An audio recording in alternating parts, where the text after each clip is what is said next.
লক্ষ্য করুন, ওয়াবাশার না হু ছোট্ট একটি শব্দ, কিন্তু বাংলা এবং ইংরেজিতে দেখেন কত বড় একটা সেন্টেন্স হয়ে গেছে। আসুন বিশ্লেষণ করে দেখি। ওয়া মানি এবং বা আর বা অ্যান্ড, কালারে কালার দেখুন, আকাশি কালারে। বাশারা মানে সে সুসংবাদ দিয়েছে। তো বাশার না আমরা সুসংবাদ দিয়েছি। এই বাশার তু আমি সুসংবাদ দিয়েছি, বাশার তা তুমি, বাশারা সে, আর বাশার না আমরা সুসংবাদ দিলাম। হু হু মানে তার বা তাকে। তো আর আমরা তাকে সুসংবাদ দিয়েছিলাম। And we have gave him glad tidings. জি, এভাবে কোরআন বুঝে পড়তে চাইলে আপনারা এই চ্যানেলটি সাবস্ক্রাইব করে নিয়মিত চোখ রাখুন। নিয়মিত ক্লাস আপলোড হচ্ছে। অথবা যদি আরও সহজ এবং বিশ্লেষণভাবে জানতে চান, তাহলে কোরআন এস একাডেমি অনলাইন অফলাইন ক্লাস চালু হয়েছে। সপ্তাহে 2 দিন ক্লাস হচ্ছে। আপনারা নিম্ন ঠিকানায় যোগাযোগ করে আরও ভালোভাবে কোরআন শেখার জন্য নিজেকে সম্পৃক্ত করুন। আল্লাহ আমাদের সবাইকে তৌফিক দান করুন। আমিন আমিন। আসসালামু আলাইকুম ওয়া রাহমাতুল্লাহি ওয়া বারাকাতুহু। إن الحمد لله نحمده ونصلي على رسوله الكريم أما بعد أعوذ بالله من الشيطان الرجيم بسم الله الرحمن الرحيم رب اشرح لي صدري ويسر لي أمري واحلل عقدة من لساني يفقهوا قولي ربي زدني علما الحمد لله ثم الحمد لله। প্রিয় মোহতারাম, চলুন আজকে ক্লাস শুরু করার পূর্বে আয়াতের সরলতা এক নজর দেখি। আজকে আলোচনা করব সূরা সাফফাতের 131 নম্বর আয়াত থেকে। সরল অর্থ হলো, নিশ্চয়ই আমি এভাবেই সৎকর্মশীলদের পুরস্কৃত করে থাকি। প্রিয় মোহতারাম, দূরের কাছে দেশে বিদেশে নতুন পুরাতন ভাই বোনরা যারা ক্লাসে জয়েন করেছেন, সবাইকে অশেষ ধন্যবাদ, শুকরান, জাযাকুমুল্লাহ খায়রান। নতুন নতুন ভাই বোনরা যারা জয়েন করেছেন, আন্তরিক মোবারকবাদ। আপনারা অবশ্যই আমাদের ডিসক্রিপশন বক্সের পিছনে ক্লাসগুলোর লিঙ্ক দেওয়া আছে, গ্রামার ক্লাস আছে এবং ধারাবাহিক ক্লাস আপলোড হচ্ছে। এগুলো আপনারা দেখুন। ইনশাল্লাহ কয়েকটা ক্লাস দেখলেই বুঝতে পারবেন যে আসলে কোরআন কত সহজ। চলুন শুরু করি। বিসমিল্লাহির রহমানির রহিম। ইন্না কাযালিকা নাজজিল মুহসিনিন। অর্থাৎ ইন্না, ইন্না মানে নিশ্চয়ই আমি বা আমরা। তাই ইন্না, ইন্নার সাথে যখনই পসেসিভ প্রনাউন হয় আর না চলে আসছে, ইন্না, তাহলে আমাদের না হয়ে আমরা হয়েছে, আমরা বা আমি, আল্লাহর ব্যাপার স্বতন্ত্র। তো ইন্না নিশ্চয়ই আমি, কাযালিকা, কাযালিকা এভাবেই, দাস এভাবেই, নাজঝি আমরা পুরস্কার দেই বা আমরা পুরস্কৃত করি। আজঝি আমি দেই, তাজঝি তুমি দাও, ইয়াজঝি সে দেয়, নাজঝি আমরা দেই। ঠিক আছে? তো এভাবেই আমরা পুরস্কার দিয়ে থাকি, পুরস্কৃত করে থাকি কাদেরকে? আল মুহসিনিন। মুহসিন মানে সৎকর্মশীল যারা বান্দা, গুড ডুয়ার্স, তাদেরকে বলা হয় মুহসিন।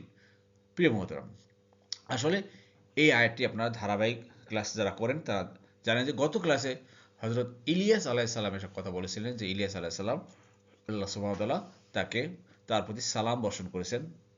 তো এই ধারাবাহিকতা আল্লাহ বলছেন যে সেই সৎকর্মশীল যত বান্দা পৃথিবীতে এসেছেন, আসবে, আল্লাহ তাদেরকে এভাবেই পুরস্কৃত করে থাকেন। এর থেকে আমাদেরকে শিক্ষা নিতে হবে যে আমাদেরকে সৎকর্মশীল হতে হবে। প্রতিদিন অন্তত আপনাকে চিন্তা করতে হবে, আমি একটা ভালো কাজ করব, আমি আজকে কি কি ভালো কাজ করলাম, কি কি গুড ডুয়ার্স করলাম, এটা চিন্তা করতে হবে। আল্লাহ আমাদের সবাইকে সৎকর্মশীল হওয়ার তৌফিক দান করুন। আমিন আমিন। এরপরে দেখুন আল্লাহ বলছেন, নিশ্চয়ই সে ছিল আমার মুমিন বান্দাদের অন্তর্ভুক্ত। জি, শব্দে শব্দে দেখুন, ইন্নাহু, আবার দেখেন ইন্নার সাথে আবার পসেসিভ প্রনাউন, এবারে না হয়ে নয় হু চলে আসছে। তার, তার না হয়ে হলো কি সে, থার্ড পারসন সিঙ্গুলার।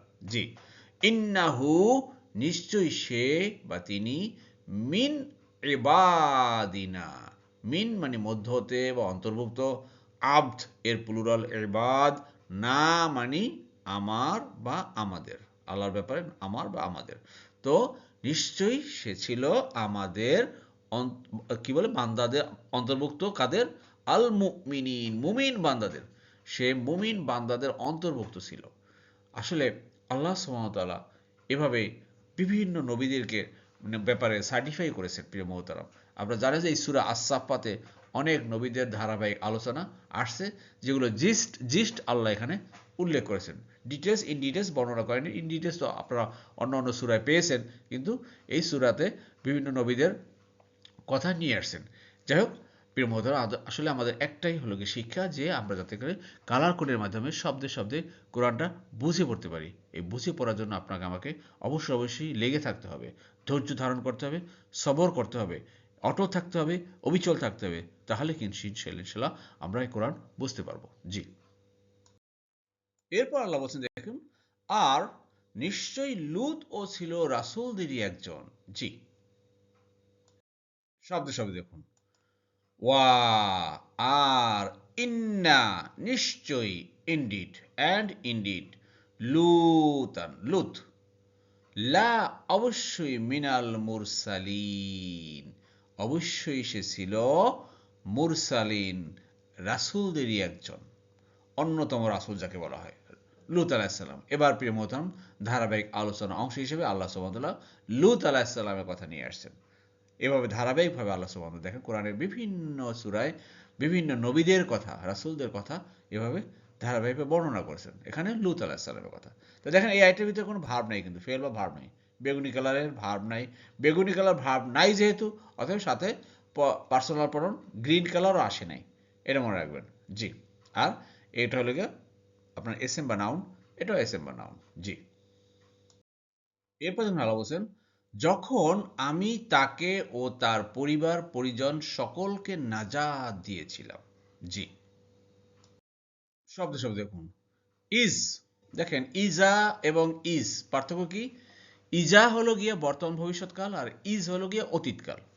তো ইজ মানে স্মরণ করো সেই সময়ের কথা, যখন হোয়েন নাজ জাইনা, নাজ্জাইনা, আমরা নাজাত দিয়েছিলাম। নাজ্জাইতু, আমি নাজাত দিয়েছিলাম। নাজ্জাইতা, তুমি। নাজ্জা, সে নাজাত দিয়েছিল। নাজ্জাইনা, আমরা নাজাত দিয়েছিলাম। আর নাজ্জাইতুম, তোমরা নাজাত দিয়েছিলে। তো দেখেন নাজ্জাইনা, আমরা নাজাত দিয়েছিলাম, আমি বা আমরা, আল্লাহর ব্যাপার স্বতন্ত্র। হু মানে তাকে, হু তার বা তাকে, যেহেতু ভার্ব আসছে এই জন্য হুটা তাকে হয়ে গেল। তো নাজ্জাইনা, আর স্মরণ করো সেই সময়ের কথা যখন আমরা নাজাত দিয়েছিলাম। উই সেভড হিম ওয়া আহলাহু, ওয়া মানে আর, আহাল মানে পরিবার বা ফলোয়ার বা অনুসারী, হু মানে তার। দেখেন এখানে হু মানে কি অর্থ, হলো তার। হু এর অর্থ তার, আর এখানে হু এর অর্থ কি হলো তাকে। কারণ কি, এই হুটা হলো গিয়া নাউনের সাথে মিলেছে, আর এই হুটা ভার্বের সাথে মিলেছে। এই জন্য ভার্বের সাথে মিললে সাধারণত পসেসিভ প্রোনাউন অর্থটা কি হয়, তোমার না হয় তোমাকে হয়, তোমাদের না হয় তোমাদেরকে হয়, তার না হয় তাকে হয়, তাদের না হয় তাদেরকে হয়। এটা একটা বেসিক নিয়ম। আজমাইন, সকলকে। অর্থাৎ আল্লাহ বলছেন যে ওই যে লূত আলাইহিস সালামের ঘটনা তো তোমরা সবাই অনেকেই জানো, যে সেই জাতির লোকেরা কি এক গর্হিত কাজ, অপকর্ম তারা করত। তো জিবরাইল আলাইহিস সালাম তার ফেরেশতাদেরকে নিয়ে এসছেন এবং লূত আলাইহিস সালামকে বলেছিলেন যে তোমরা এই শহর থেকে ভোর হওয়ার আগে বের হয়ে যাও, এই এলাকাকে ধ্বংস করে দেবো। যেটা আপনারা এখন জানেন যে সেই জর্ডানের ডেড সি হয়ে আছে। লূত আলাইহিস সালামের সেই এলাকা জর্ডানের ডেড সি বা মৃত সাগর। তো প্রিয় মোহতারাম, আল্লাহ বলছেন যে আমি সকলকে তার পরিবার পরিজন অর্থাৎ তার ফলোয়ার্স, তার অনুসারী ইমানদার রাজা ছিল, তাদেরকে নাজাত দিয়েছিলেন। এখানে একটা মাত্র ফেল বা ভার্ব পেয়েছি। দেখেন এই ফেল বা ভার্ব হলো গিয়া বেগুনি কালারের সাথে হলো গিয়া গ্রিন কালার অর্থাৎ সবুজ কালার। এটা হলো গিয়া অতীতকাল। তু তা আনা তুম উ। ক্লিয়ার? আশা করি বুঝতে পারছি। যারা নিয়মিত আমার জুমের ক্লাস করেন তারা হয়তো এখন ভালোভাবে বুঝতে পারতেছেন এই আয়াতগুলোর অর্থ। জি, জি। এরপরে দেখুন আল্লাহ বলছেন, পিছনে অবস্থানকারীদের অন্তর্ভুক্ত এক বৃদ্ধা সারা। জি, শব্দে শব্দে দেখুন, ইল্লা ব্যতীত বা এক্সেপ্ট, সারা। প্রিয় মোহতারাম, আপনার এই যে আরবিতে বেশ কয়েকটা শব্দ আছে ব্যতীত বা এক্সেপ্টের বা সারা। ইল্লা ব্যতীত হয়, গয়র এটাও ব্যতীত, দুনি এটাও ব্যতীত, ওয়ারা এটাও ব্যতীত। তো এখানে ইল্লা মানে সারা।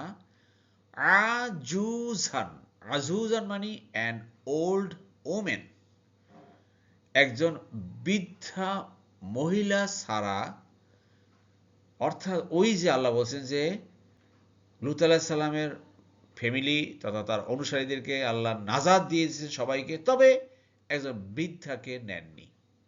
আর সেই বৃদ্ধা কে ছিলেন? আপনারা জানেন যে লূত আলাইহিস সালামের স্ত্রী। নবীর স্ত্রীকে আল্লাহ নাজাত দেননি, তাকেও সেই কাফের মুশরিকদের সাথে ধ্বংস করেছেন। ফি অন্তর্ভুক্ত ছিল, মধ্যে ছিল এবং আল গবিরিন, গবারা। গবারা মানে সে পিছনে রয়েছে, ঠিক আছে। আর যে রয় তাকে বলে গবির, অর্থাৎ পিছনে অবস্থানকারী। পিছনে অবস্থানকারী কারা? সেই লূত আলাইহিস সালামের জাতির সেই অবাধ্য মানুষগুলো, তাদের সাথে অন্তর্ভুক্ত করে দিয়েছিলেন লূত আলাইহিস সালামের স্ত্রীকে। কারণ কি? আল্লাহ জানতেন যে নবীর স্ত্রী হওয়া সত্ত্বেও তার মেন্টালিটি, তার অ্যাটিটিউড, তা ছিল সেই খারাপ লোকদের মেন্টালিটির মতো, তাদের সাথে মিলে গিয়েছিল, তাদেরকে সাপোর্ট করেছিল কোনোভাবে। এই জন্য আল্লাহ নবীর স্ত্রীকে মাফ করেননি, তাকেও তাদের সাথে রেখে দিয়েছেন।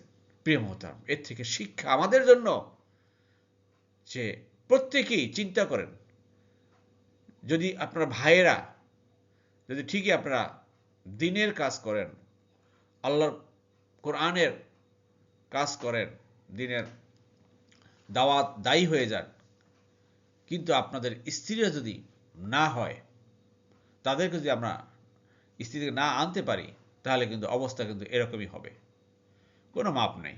আবার দেখেন, অনেক বোনেরা আছেন আসিয়ার মতো, ফেরাউনের স্ত্রীর মতো। চিন্তা করেন, তারা অনেক দিনের কাজ করেন, এগিয়ে আসছেন, কিন্তু ভাইয়েরা, স্বামীরা কিন্তু তারা সাপোর্ট করতেছেন না তাকে, তাহলে কিন্তু তাদের অবস্থা কিন্তু সেই একই অবস্থা। এই জন্য আল্লাহ সুবহানাহু ওয়া তাআলা কোরআনে বিভিন্ন ঘটনাগুলো আমাদের সামনে তুলে ধরতেছেন। এই ঘটনাগুলো থেকে আমরা যাতে শিক্ষা নেই, তা আসুন প্রিয় মোহতারাম, আমরা এই শিক্ষা নিয়ে আমরা যেন গোটা পরিবার সবাইকে নিয়ে যেন আমরা জান্নাতে যেতে পারি ইনশাআল্লাহ। আর এই দোয়া সবাই সবার জন্য করবেন যে রব্বানা হাবলানা মিন আজওয়াজিনা ওয়া যুররিয়াতিনা কুররাতা আইন ওয়াজআল মুত্তাকিন ইমামা। আল্লাহ, তুমি আমাদের স্পাউস, আমাদের দম্পতি, আমাদের সন্তান সন্ততিকে আমাদের চক্ষু শীতল করে দাও। আল্লাহু আকবার। আল্লাহ আমাদের সবাইকে ভাই এই কোরআন বোঝার এবং সে অনুযায়ী আমল করার তৌফিক দান করুন। আমিন আমিন। আলহামদুলিল্লাহ। প্রিয় বন্ধুরা, আমরা আমাদের ক্লাসের দ্বিতীয় পার্টে চলে এসেছি। আমরা এখন শিখব আয়াতের সংক্ষিপ্ত গ্রামার, শব্দে শব্দে। জি প্রিয় বন্ধুরা, লক্ষ্য করুন যে ক্রিয়ার ১ নম্বর ফর্ম ৭ নম্বর দলে পাই আমরা হাদা, সে হেদায়েত করেছে, ইয়াহাদি, সে হেদায়েত করে বা করবে। তাহলে কি হবে? জাযা, সে পুরস্কৃত করেছে, ইয়াজজি, সে পুরস্কৃত করে বা করবে। ক্লিয়ার? তাহলে আজজি, আমি পুরস্কৃত করি, তাজজি, তুমি করো, ইয়াজজি, সে করে, নাজজি, আমরা পুরস্কৃত করি। ক্লিয়ার? নাজজি। তো এভাবেই আমরা পুরস্কৃত করে থাকি কাদেরকে? মুহসিন, সৎ কর্মশীল বান্দাদেরকে। প্রিয় মোহতারাম, আজকে বেশি ফেল বা ভার্ব নেই, তো এটাই ছিল। তা আসুন আমরা এর থেকে ভালো করে বোঝার চেষ্টা করি, নিয়মিত ক্লাসে অংশগ্রহণ করি, নিয়মিত থাকি, আমৃত্যু থাকবো ইনশাল্লাহ। আল্লাহ আমাদেরকে যতদিন হায়াতে বাঁচিয়ে রাখেন, আমরা কোরআনের সাথে লেগে থাকবো, আর এর মাধ্যমে আমরা আমাদের জীবনকে গঠন করবো। আল্লাহ আমাদের সবাইকে তৌফিক দান করুন। আমিন আমিন। আলহামদুলিল্লাহ। আপনাদের প্রিয় মোদাম, কুরআন বুঝে পড়ুন, জীবন আলোকিত করুন। সুবহানাকা আল্লাহুম্মা ওয়া বিহামদিকা আশহাদু আল্লা ইলাহা ইল্লা আনতা আস্তাগফিরুকা ওয়া আতুবু ইলাইহি। লা হাওলা ওয়া লা কুওয়াতা ইল্লা বিল্লাহ। আসসালামু আলাইকুম ওয়া রাহমাতুল্লাহি ওয়া বারাকাতুহু।